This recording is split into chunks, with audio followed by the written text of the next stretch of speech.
فاسألوا أهل الذكر إن كنتم لا تعلمون. আসসালামু আলাইকুম রহমতুল্লাহি ওয়া বারাকাতুহু।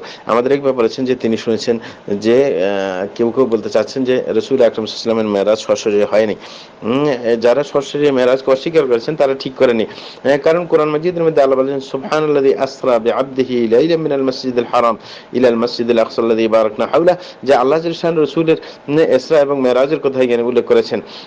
সুতরাং এই ইসরা যদি সশরীরে না হতো তাহলে এত গুরুত্ব দিয়ে আপনার আলোচনা করার কোনো মানে হতো না, এবং এই ব্যাপার নিয়ে এত ঝগড়ার কোনো মানে ছিল না।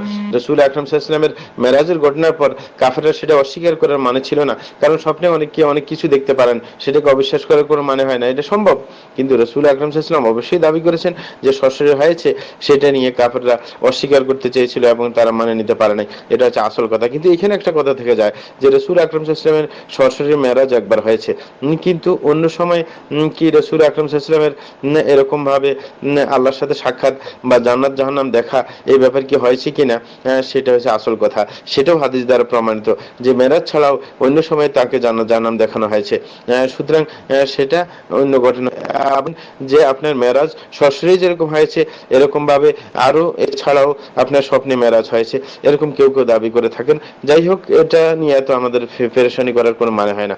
আরেকটা হচ্ছে যে যে উর্দুভাষী থেকে আপনি শুনতে পেয়েছেন যে ফাকানা কাবা কাউসাইনি আও আদনা, সেটা আল্লাহ রাসূল আকরাম সাল্লাল্লাহু আলাইহি ওয়াসাল্লামের ব্যাপারে বলেছেন, কারণ জিবরিল আলাইহিস সালাম তো নিচেই থেকে গেলেন, তিনি তো আর আরশের কাছে যাননি।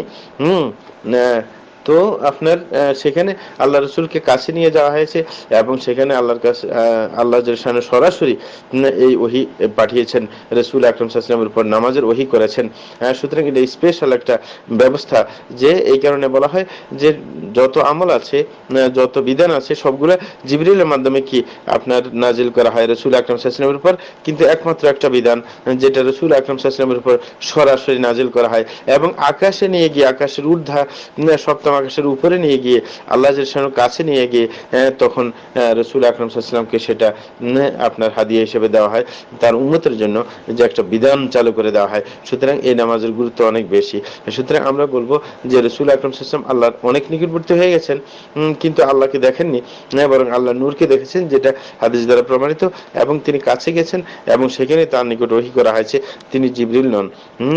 এটাই আমাদেরকে বুঝতে হবে। আল্লাহ জাল্লাহু বুঝার তৌফিক দান করুন।